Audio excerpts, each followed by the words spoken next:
Après la mort de 2 pharmaciens survenus dans la nuit du 6 au 7 novembre dernier à Djoum, la profession pharmaceutique a baissé les rideaux ce vendredi de 8h à 15h. À Ziguinchor, les pharmaciens ont manifesté pour dire non à l'insécurité qui règne dans leur lieu de travail. Ce qui nous réunit aujourd'hui, c'est pour manifester notre humeur suite au cambriolage survenu à Djoum et qui a viré au drame.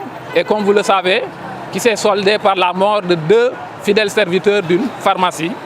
Donc fidèles serviteurs qui ont trouvé la mort en rendant un service de santé publique. Donc par rapport à ça, ces 2 événements, cet événement plutôt, a plongé toute la corporation pharmaceutique dans l'émoi.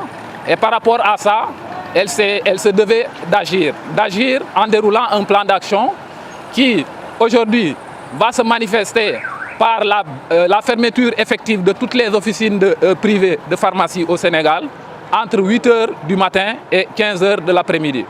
Et par rapport à ça aussi, il a été décidé au plan national une suspension des gardes jusqu'à nouvel ordre, des gardes de nuit, parce que ceux qui ont trouvé la mort l'ont trouvé, c'est quand ils assuraient un service de garde.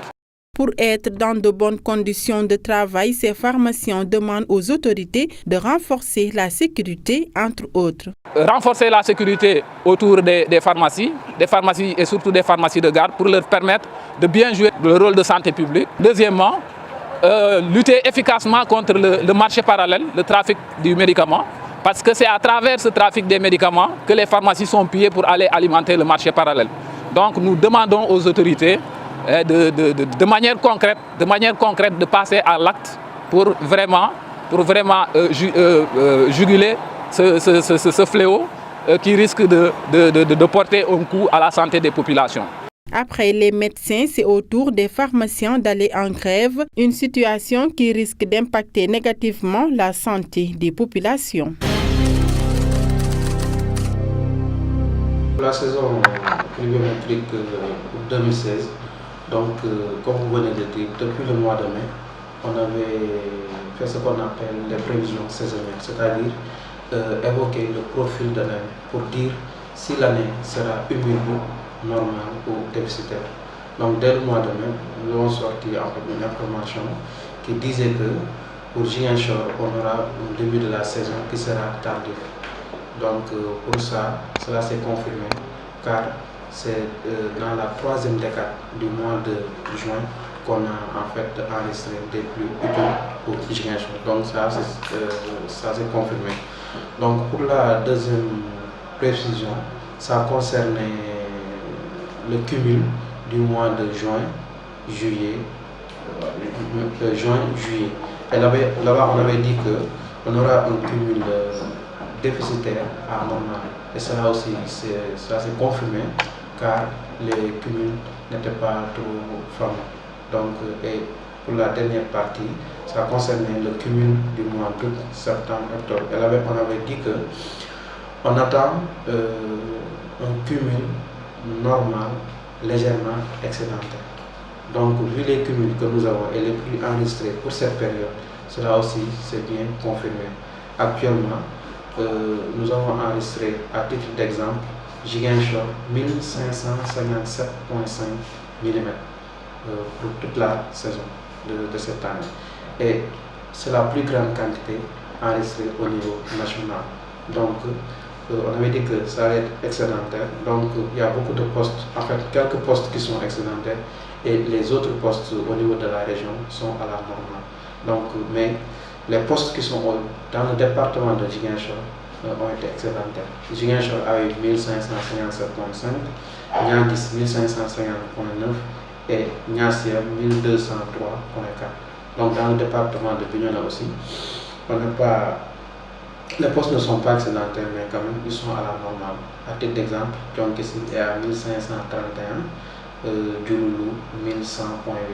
Dans le département Oussouye, Cap Skirring a eu 1257 et Oussouye 1067,7 et Diembéring 1112,9. Donc là, pour évoquer les cumuls pluviométriques enregistrés dans les 3 départements au niveau de la région de Ziguinchor. effectivement, je suis sur la liste d'orientation, donc la première, et j'ai été orientée à l'UVS, l'université virtuelle, en anglais. Je n'avais pas du tout programmé d'être orientée là-bas, mais j'attends parce que je suis dans la liste d'attente des autres universités. Je suis orienté à l'UVS. Je suis sorti au premier tour. Je ne suis pas content de cette orientation parce que l'UVS ne va pas m'arranger pour poursuivre une formation de multimédia, internet, communication. Je me sens trahi, un peu trahi. Il n'y a aucun de mes choix qu'ils ont respecté. Je suis un nouveau bachelier de cette année 2016. J'étais dans l'école El Hadj Omar Lamine Badji de Ziguinchor. Je ne figure pas encore sur cette liste, mais on est en attente pour l'instant. J'ai postulé pour une filière, je veux faire géographie. Je ne sais pas dans quelle université ils vont me... Campusien, ils venaient dans nos écoles pour nous informer et ils ont fait tout pour nous informer quand même. Et nous, quand nous avons des problèmes, nous venons ici pour nous renseigner aussi. Ils sont là pour nous aider. Je pense que c'est mieux comme ça. J'ai étudié là, ici, depuis la 6e et j'ai duré ici à Ziguinchor. Je veux changer un peu.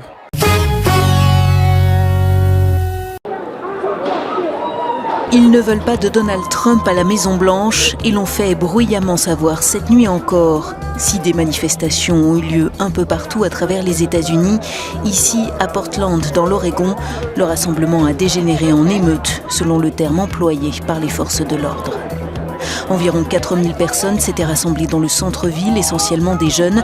Face à eux, des policiers en tenue anti-émeute qui ont eu recours à ce qui semblait être des gaz lacrymogènes ou du gaz poivre pour les disperser. Plusieurs personnes ont été arrêtées. Les plus virulents ont saccagé des équipements électriques et des vitrines et mis le feu à des poubelles. La police a alors appelé les manifestants à rester dans un périmètre précis, faute de quoi ils seraient arrêtés.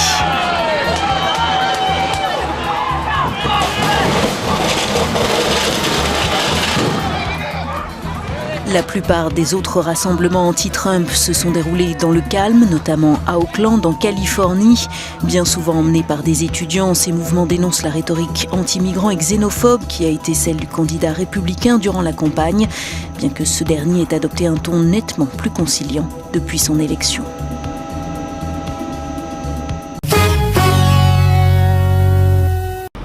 Chaque jour, les déplacés arrivent par centaines dans le camp de Hassan Cham, à une vingtaine de kilomètres de Mossoul. Le Haut Commissariat des Nations Unies pour les réfugiés l'a ouvert il y a 6 jours seulement et plus de 10 000 personnes y sont hébergées. Jusqu'ici, l'agence a installé 6 camps comme celui-ci autour de la ville irakienne. Elle estime à près de 48 000 le nombre de civils qui l'ont fui depuis le début de l'offensive pour en déloger l'État islamique il y a presque un mois. L'exode s'est accéléré à mesure que l'étau se resserre autour des djihadistes. Mais encore faut-il pouvoir fuir. D'après le Haut Commissariat aux droits de l'homme, les exécutions publiques se multiplient à Mossoul, l'État islamique tuant ceux qu'il estime coupables de collaboration avec les forces irakiennes et de trahison. D'après cette même agence, de l'ammoniac et du soufre auraient été stockés dans des zones résidentielles, ce qui fait craindre un recours aux armes chimiques.